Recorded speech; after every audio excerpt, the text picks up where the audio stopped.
আবার সংসদে যাচ্ছেন এরকমটা বলাই যায় এখনো পর্যন্ত। আর এদিকে বিজেপি আর কংগ্রেস, বিজেপি এককভাবে পেয়েছে 244, অনেকটা গেইন করেছে 2019-এর থেকে কংগ্রেস 97। বিজেপি অনেকটা আপাতত লুজ দেখা যাচ্ছে, পদ্ম 244। আর দিল্লিতে কংগ্রেস অফিসে সেলিব্রেশন খুব স্বাভাবিক, কারণ ছিল 55, হয়ে গেছে 97, তার সঙ্গে 35, টিএমসি 29, এসপি 35, ডিএমকে 22।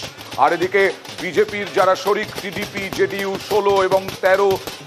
এছাড়াও কথা বলবো প্রতিনিধি মৈত্রেয়ীর সঙ্গে। মৈত্রেয়ী, তুমি প্রথমে ছিলে সকালবেলায় দীনদয়াল উপাধ্যায় মার্গে, তখনও পর্যন্ত সেলিব্রেশনের আঁচ পাওয়া যাচ্ছিল, এখন ঠিক উল্টো ছবি চলে এলো, সেলিব্রেশনের ছবি কংগ্রেস অফিসে।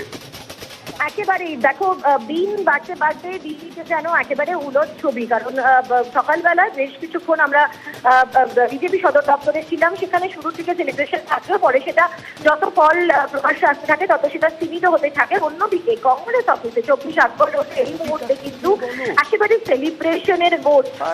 বিভিন্ন নেতা নেত্রীরা তারা আসতে শুরু করেছেন এবং বাংলার ভূয়সী প্রশংসায় এই মুহূর্তে কংগ্রেস নেতৃত্বদের মুখে কিন্তু সেটা শোনা যাচ্ছে, ভূয়সী প্রশংসা শোনা যাচ্ছে। মূলত পশ্চিমবঙ্গ, উত্তরপ্রদেশ, রাজস্থান, মহারাষ্ট্রের মতো রাজ্যে যে অভাবনীয় ফল দেখা গিয়েছে কংগ্রেস এবং বিশেষত ইন্ডিয়া অ্যালায়েন্স এবং তাদের শরিকদের, তাতে উচ্ছ্বসিত তারা। এবং আমরা কথা বলছিলাম রাজীব শুক্লার সাথে, বর্ষিয়ান কংগ্রেস নেতা। তিনি মুখ্যমন্ত্রী মমতা বন্দ্যোপাধ্যায়কে একেবারে ঝাঁসি রানী লক্ষ্মীবাঈ হিসেবে তিনি উল্লেখ করেন এবং তিনি ভূয়সী প্রশংসা করেন মমতা বন্দ্যোপাধ্যায়ের। ফলে একেবারেই এই মুহূর্তে 24 আকবর রোডে কিন্তু সেলিব্রেশন মোড। অপেক্ষা করা হচ্ছে কখন শীর্ষ নেতৃত্বরা এসে পৌঁছাবেন, যেটা মনে করা হচ্ছে বিকেল গড়ালেই রাহুল গান্ধী, প্রিয়াঙ্কা গান্ধী ভাডরা তারা আসতে পারেন কংগ্রেস কার্যালয় এবং তারা তাদের কর্মী সমর্থকদের উদ্দেশ্যে তারা কোনো বার্তাও দিতে পারেন। তবে তার এখনো পর্যন্ত কোনো নিশ্চয়তা নেই। তবে নিঃসন্দেহে কংগ্রেস অফিস কিন্তু এই মুহূর্তে উত্তেজনায় ভুগছে। কংগ্রেস অফিস এই মুহূর্তে একেবারে জশ্ন মানাচ্ছে বলা যায়, একেবারে উৎসবের মেজাজে কংগ্রেস অফিসে।